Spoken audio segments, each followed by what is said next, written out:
Right then, we are going to look at the workout section of the app, okay?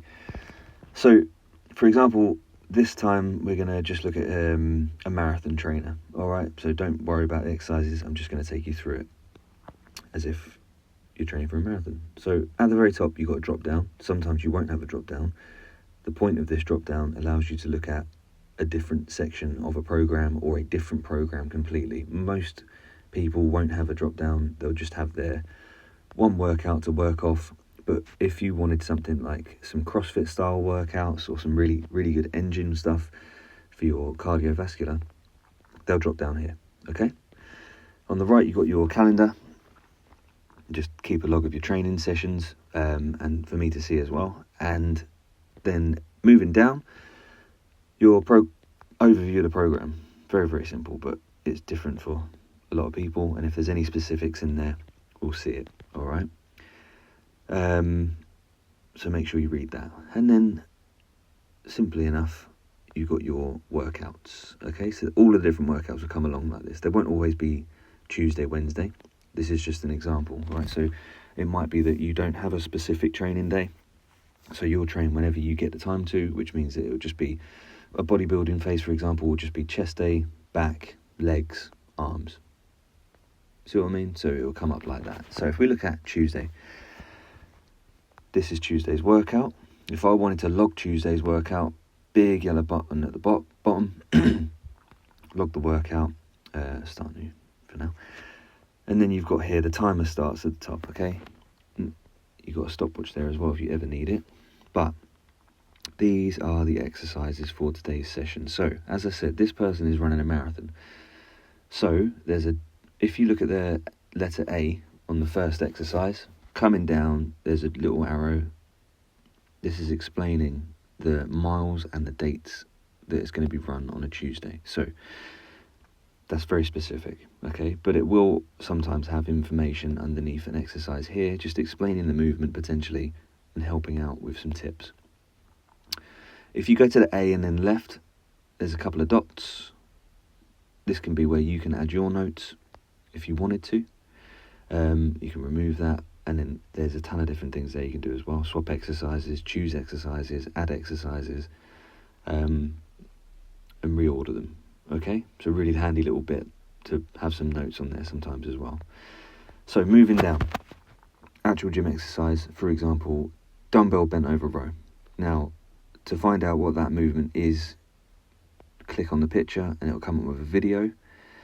You can see the muscles being used and the exercise, and often that is the best speed for the exercise as well. Okay, very cool. Now, sets and reps and rest. So you are going to do 8 reps 3 times. That's what that means. And you're going to rest 1 minute in between. With the tempo, 3010, that might change every now and then. But what I want you to know is the first number is your eccentric phase. Okay?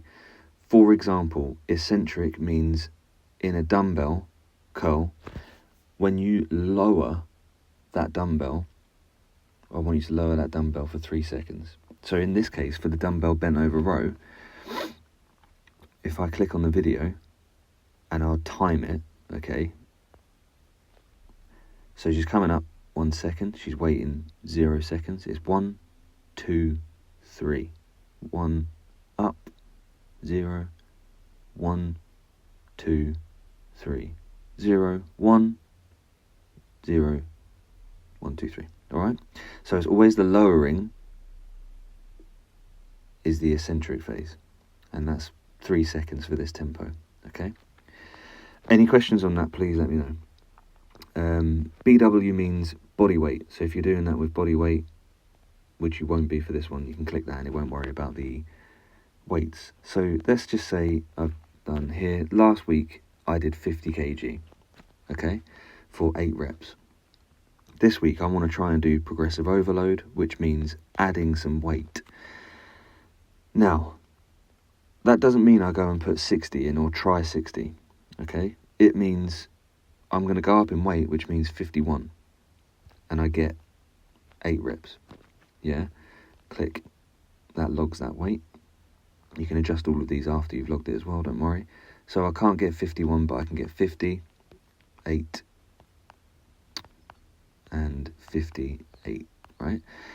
That's still 151 kg, which is still more than what I did last week, which means that is progressive overload, and I've got a little record.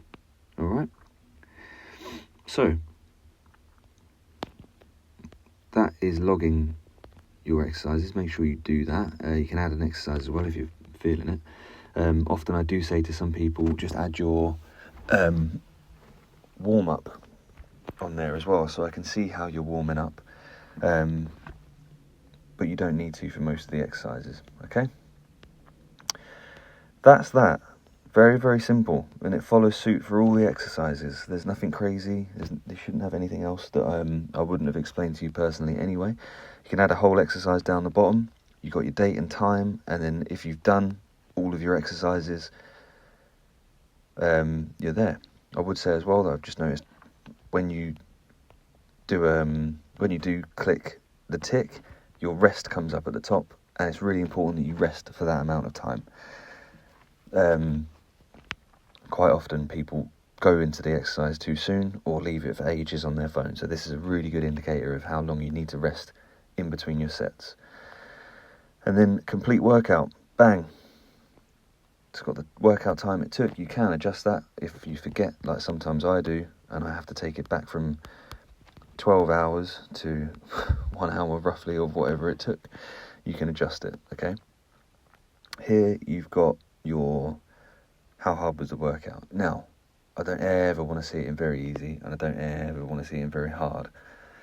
But be honest, if it was very hard or it was very easy, let me know. But it should be around here, and that's the best. For me, you've trained really hard if that's how you feel at the end of the day, at the end of your workout, all right? Little achievements come up as well, and then a little box. For example, if you've gone to a different gym and the weights were different, or you couldn't find that machine, or you couldn't get on that machine because someone's been on it for 10 hours, bang it in here, okay? Then done, finished workout, logged, all right? And that is your workout section of the app. Any questions, just shoot them over. Cheers.